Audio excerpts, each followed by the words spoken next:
Alright, Shalom Akim. Alright, commençons en donnant tout honneur, toute gloire à Yahweh, Bahashem, Yahweh Shai, Bahashem, Kodash. Double honneur et respect aux apôtres de Great Millstone, ceux qui guident bien les élus de la nation d'Israël. Et Shalom aux élus.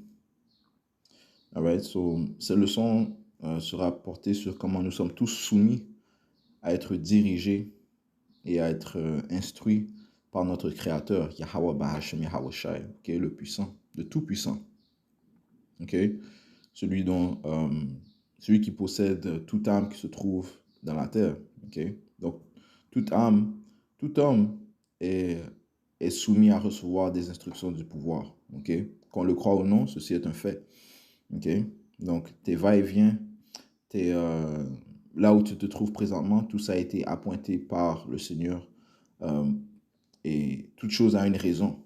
Ok, et c'est lui qui est le directeur de ce film où nous jouons présentement. Ok, et c'est lui qui met en place les caractères, les personnages, les différents obstacles, les différents scénarios. C'est lui qui les met en place. Ok, nous sommes tous soumis à recevoir ses instructions et, et d'être dirigés par lui. Ok, commençons le livre de Jérémie, chapitre 10, verset 23. Ça dit ici: Ô Seigneur, Yahweh, Bahashem, Yahweh Shai, je sais que le chemin de l'homme n'est pas en lui, et ce n'est pas en l'homme qui marche de diriger ses pas. Ok, donc l'homme n'a pas de pouvoir pour, euh, pour dire ou pour déterminer où il va. Ok, non, c'est le Seigneur qui a mis cette idée dans l'homme afin qu'il aille où il va aller, ok, ou bien où il était, ou bien où il se trouve présentement, ok. Le chemin de l'homme n'est pas en lui et ce n'est pas en l'homme qui marche de diriger ses pas, ok. Tout est manipulé par le Créateur, ok, ok. Allons dans le livre de Proverbes, ok, on va sortir un classique, Proverbes chapitre 20, et verset 24, ça dit ici: les allées et venues de l'homme sont du Seigneur. Comment un homme peut-il alors comprendre son propre chemin? Ok, ok. C'est le Seigneur qui décide si tu tournes à gauche ou bien si tu tournes à droite, si tu vas rencontrer cette personne spécifique à telle heure. Ok, c'est lui qui va ouvrir tes yeux, um, ou bien qui peut fermer tes yeux. Ok, c'est lui qui décide quand tu vas te réveiller, c'est lui qui décide quand tu vas dormir. Ok, les allées et venues de l'homme sont du Seigneur. Ok, le Seigneur, c'est lui qui dit, c'est celui qui te donne ta profession. Qu'est-ce que tu feras? Ok, alright. Tout est appointé par le directeur de ce film. Ok, le Tout-Puissant, le Créateur, Yahweh, Bahashem, Yahweh Shai. C'est-à-dire, les allées et venues de l'homme sont du Seigneur. Comment un homme peut-il alors comprendre son propre chemin? Ok, en fait, le Seigneur donne les instructions aux hommes. Et quand est-ce qu'il leur donne? Eh bien, bien sûr, on sait que le jugement se produit dans le monde spirituel. On reçoit notre jugement et on vient vivre notre jugement lorsqu'on revient dans ce réel, okay, lorsqu'on marche dans cette chair. Okay, on vit le jugement qu'on a reçu dans le monde spirituel. Le Seigneur de plus donne des instructions lorsque l'on dort. Okay? Ceci est mentionné dans le livre de Job, chapitre 33 et verset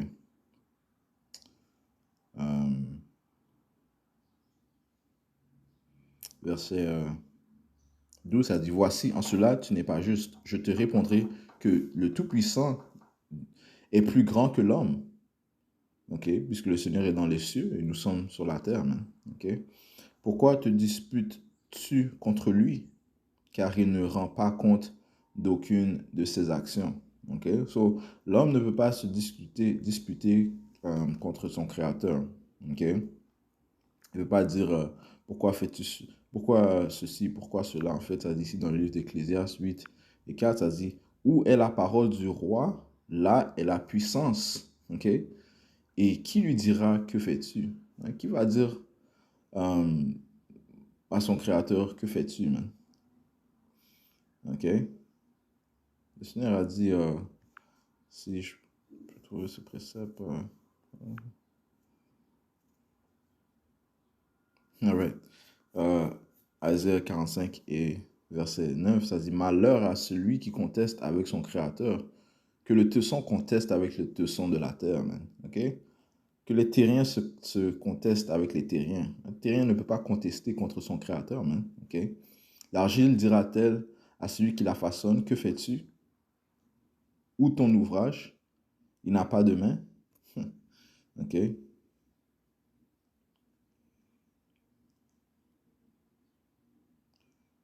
OK?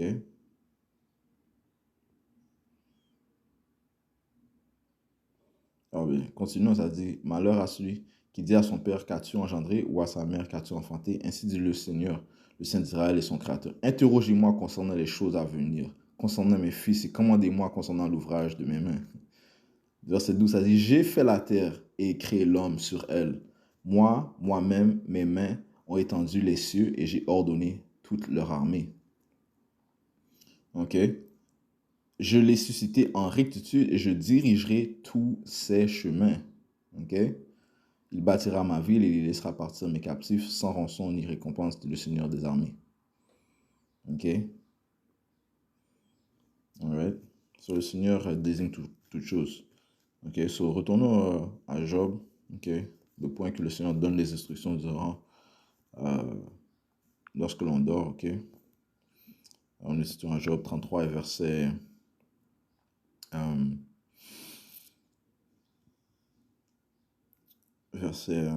13, ça dit, pourquoi te disputes-tu contre lui, car il ne rend pas compte d'aucune de ses actions. Car le Tout-Puissant parle une fois, oui, deux fois, toutefois l'homme ne s'en aperçoit pas. OK? Dans un rêve, dans une vision de nuit, quand un profond sommeil tombe sur les hommes, lorsqu'ils dorment sur leur lit, alors ils ouvrent l'oreille aux hommes et scellent leur instruction. OK? Afin qu'ils puissent détourner l'homme de son intention et de cacher la fierté à l'homme. Donc, les instructions te sont données lorsque tu dors. OK? Ce que tu vas faire dans le futur t'est donné lorsque tu es dans ton profond sommeil, man. OK? Et qui te donne ces visions? Qui te donne ces instructions? Qui te dirige? Ton créateur, Yahweh Bashmi Haoushai. OK, Bahashim Hakudash. OK, je lis verset 15, ça dit, dans un rêve, dans une vision de nuit, quand un profond sommeil tombe sur les hommes, lorsqu'ils dorment sur leur lit. Alors ils ouvrent l'oreille aux hommes et scellent leur instruction. Right? So, c'est aussi simple que ça. Nous sommes tous soumis à recevoir des instructions et à être dirigés par notre pouvoir. So, on va sortir, quelques exemples. OK? Allons dans le livre de Genèse, chapitre 20, verset 18. OK? Matin de fait, commençons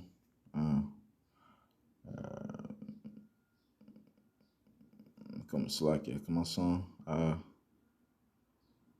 verset 1. Et Abraham partit de là vers le sud du pays et il demeura entre Kadesh et Shur et il séjourna à Gérar.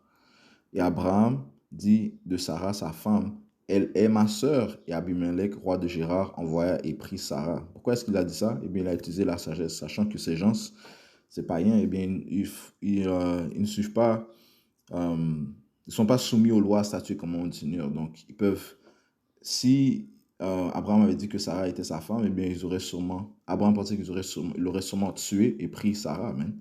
OK? You know? Et commis l'adultère, man. OK? Commis le meurtre. OK? Donc, c'est pour ça qu'il a dit que c'est ma sœur, OK? Afin de sauver sa vie. OK? Verset 3. Mais Dieu vint vers Amalek en un rêve la nuit et lui dit, voici, tu n'es qu'un homme mort pour la femme que tu as prise, car elle a un mari. Or, Abimelech ne s'était pas approché d'elle et il dit, Seigneur, feras-tu périr même une nation droite? Ne m'a-t-il pas dit, elle est ma sœur, et elle-même a dit, il est mon frère, dans l'intégrité de mon cœur et dans l'innocence de mes mains, j'ai fait cela. Et Dieu lui dit en un rêve, oui, je sais que tu as fait cela dans l'intégrité de ton cœur, car je t'ai aussi retenu de pécher contre moi. Ouh! OK? Le Seigneur Le Seigneur a retenu, il a donné l'instruction à Abimelech de ne pas pécher. OK? Alright? Le chemin de l'homme n'est pas en lui, man. OK? Car je t'ai aussi retenu de pécher contre moi. C'est pourquoi je n'ai pas souffert que tu la touches. Maintenant,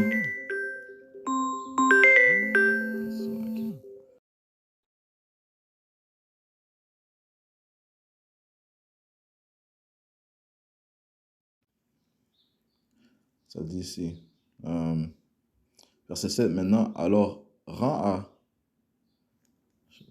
à l'homme sa femme, car il est prophète, et il priera pour toi et tu vivras. Et si tu ne la rends pas, sache que tu mourras sûrement, toi et tous ceux qui sont tiens. C'est pourquoi Abimelech se leva tôt le matin et appela tous ses serviteurs et raconta toutes ces choses à leurs oreilles, et les hommes eurent grande peur. OK? Sautons au verset 10, et Abimelech dit à Abraham, qu'as-tu vu que tu aies fait cette chose? Verset 11, ça dit, et Abraham dit, parce que j'ai pensé sûrement la crainte de Dieu n'est pas dans ce lieu, et ils me tueront à cause de ma femme. Maintenant, sautons au verset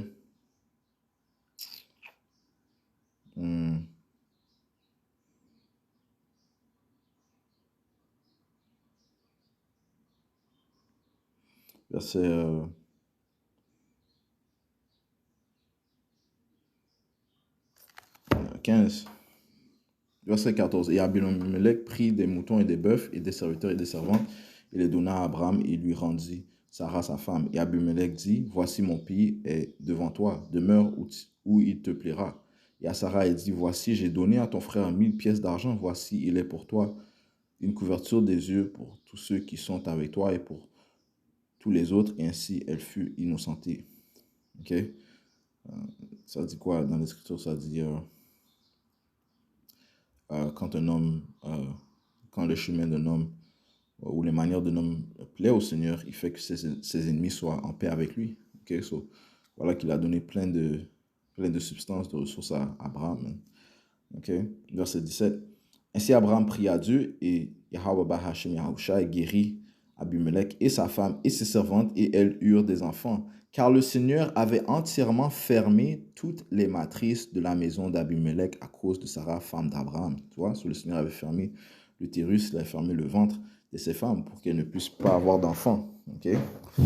Right? So, le Seigneur protège ses saints. Right? So, ceci est un exemple de comment le Seigneur dirige les va-et-vient des hommes. Il donne de plus des instructions aux hommes. Hein? Ok? Ok?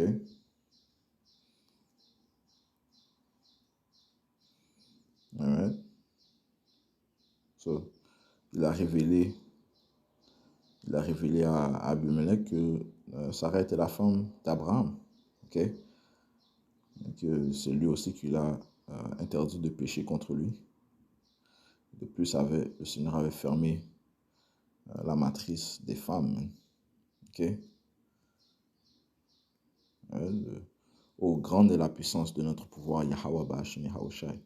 Maintenant, allons restons au livre de Genèse, en fait, chapitre 31, et verset...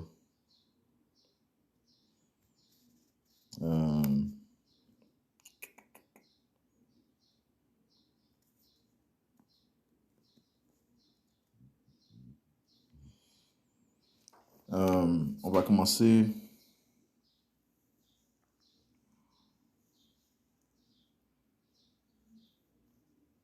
au verset 20. Ok, ça parle de comment Jacob a quitté Laban, Laban le père des femmes de Jacob, Rachel et Léa. Jacob a servi Laban pendant 20 ans. Ok, 7 ans, il a travaillé pour Léa. Réellement, il voulait Rachel. Et 7 ans, il a travaillé pour Rachel. Okay? Après, il a travaillé 6 ans de plus. Cela, Jacob a dit qu'il va quitter. Okay? Verset 20, ça dit, Jacob se déroba de Laban le Syrien en ne lui disant pas qu'il s'enfuyait. Ainsi, il s'enfuit avec tout ce qu'il avait et il se leva et passa la rivière et se dirigea vers le mont Gilead. Il ne faut pas oublier que Laban avait changé le salaire de Jacob 10 fois. Okay? So, Jacob savait que Laban n'était pas honnête avec lui. Okay? Ça dit ici, verset 22, « Et au troisième jour, on rapporta à Laban que Jacob s'était enfui, et il prit ses frères avec lui et le poursuivit 7 journées de marche. Et ils le rejoignirent au mont Galad. Et le Tout-Puissant Yahweh Ba'ashem Yahushai vint à Laban, le Syrien, dans un rêve de nuit et lui dit, « Garde-toi de parler à Jacob, ni en bien, ni en mal. » OK? All right? En d'autres mots, ne fais aucun mal à Jacob. OK? OK? Ne fais aucun mal à Jacob, man.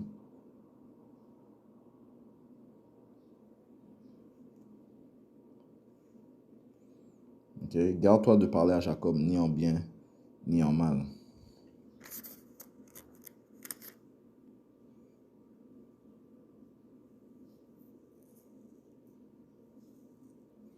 OK?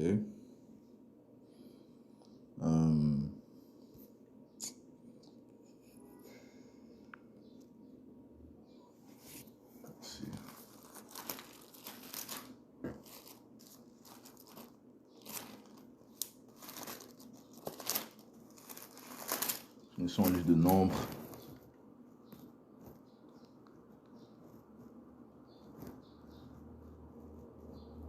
Chapitre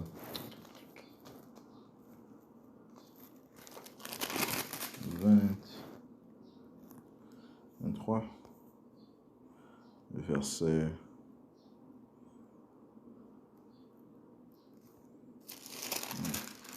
5.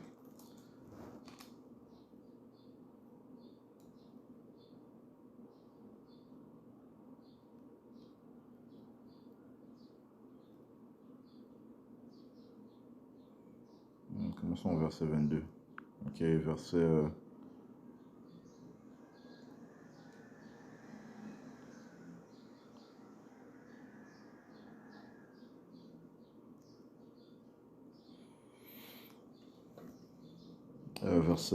Ça dit, les enfants d'Israël partirent et campèrent dans les plaines de Moab, de ce côté du Jourdain, près de Jéricho. Et Balak, le fils de Zippor, vit tout ce qu'Israël avait fait aux Amorites, et Moab eut une grande peur du peuple parce qu'ils étaient nombreux, et Moab fut angoissé à cause des enfants d'Israël. Et Moab dit aux anciens de Midian, maintenant, cette compagnie dévorera tel tout ce qui est autour de nous, comme le bœuf broute l'herbe du champ. Or Balak, le fils de Zippor, était roi de Moab en ce temps-là.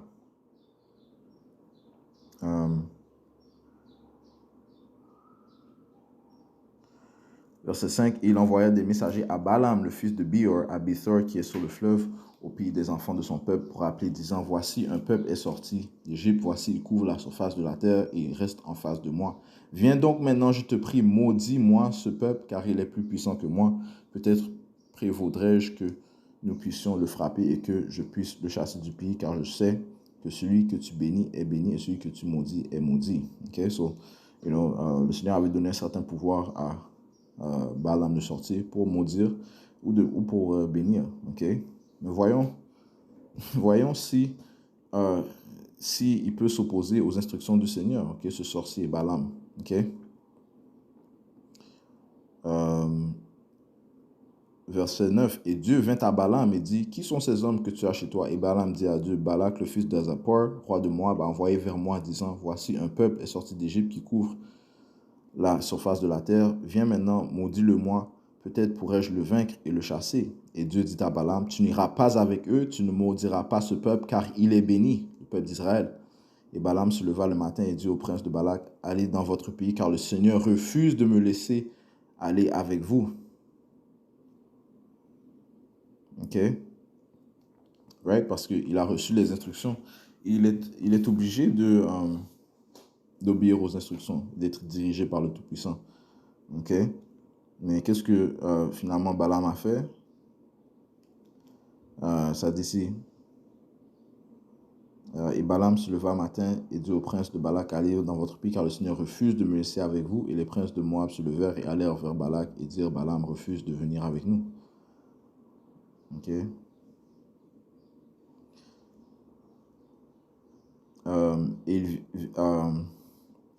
Ils virent, et Balak lui envoya encore des princes plus nombreux et plus honorables que ceux-là. Et ils vinrent à Balaam et lui dirent, ainsi dit Balak, le fils de Zippor, que rien, je te prie, ne t'empêche de venir vers moi, car je te rendrai beaucoup d'honneur et je ferai tout ce que tu me diras. Viens donc, je te prie, maudis-moi ce peuple. Et Balaam répondit et dit au serviteur de Balak, si Balak me donnait sa maison pleine d'argent et d'or, je ne pourrais aller au-delà de la parole du Seigneur, mon Dieu, pour faire moins ou plus. Ok? Maintenant donc, attendez ici, je vous prie, vous aussi cette nuit, afin que je sache ce que le Seigneur aura de plus à me dire. Et le Tout-Puissant, Yahweh Bahashem Yahushai, vint à Balaam la nuit et lui dit, si les hommes viennent pour t'appeler, lève-toi et va avec eux, mais tu feras la parole que je te dirai. Et Balaam se leva le matin et sella son ânesse et s'en alla avec les princes de Moab. Et le courroux du Seigneur s'embrasa parce qu'il s'en allait et l'ange du Seigneur se tint dans le chemin en adversaire contre lui. Or, il était monté sur son ânesse et ses deux serviteurs étaient avec lui. Ok? Alright, so, ultimement, Balaam ne pouvait pas faire plus ni moins que ce que le Seigneur lui avait ordonné de faire. Hein? Ok? Alright, nous sommes tous soumis à recevoir les instructions et d'être dirigés par le Tout-Puissant Yahweh Ba'ashem Yahushai. Allons voir quelques préceptes de ce que Balaam a dit. Okay? Ces chapitres sont des bons chapitres à lire. Nombre 22, 23, 24, 25. Okay? Ça dit ici.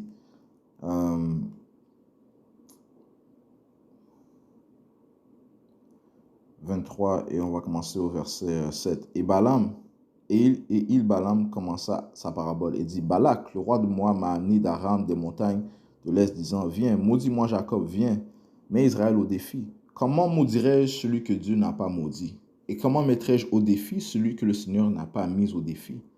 Ok? Alright? C'est aussi simple que ça. Okay? Si le Seigneur ne te donne pas les instructions de faire quelque chose, tu ne le feras pas. Okay? Nous sommes tous soumis à recevoir des instructions du Seigneur. Nous sommes tous soumis à recevoir les directions qu'il nous donne. Hein? Okay? Verset 12, ça dit, et il répondit et dit, ne dois-je pas faire attention pour dire ce que le Seigneur a mis dans ma bouche? Ok? Alright.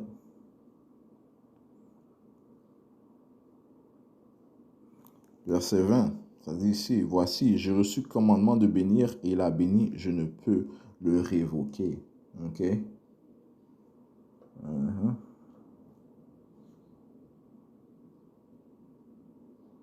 Alright. So, je conclue la leçon avec cela. Okay, je crois que le point a été fait. Ok? Alright. Notre soumission est simple. C'est d'être...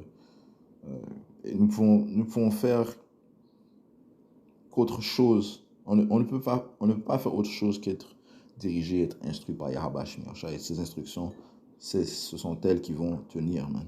Ok? So, je conclue en donnant tout honneur, toute gloire à Yahweh, Ba'ashem Yahushai, Ba'ashem Kudash, double honneur et respect aux apôtres de Great Millstone. Shalom, mon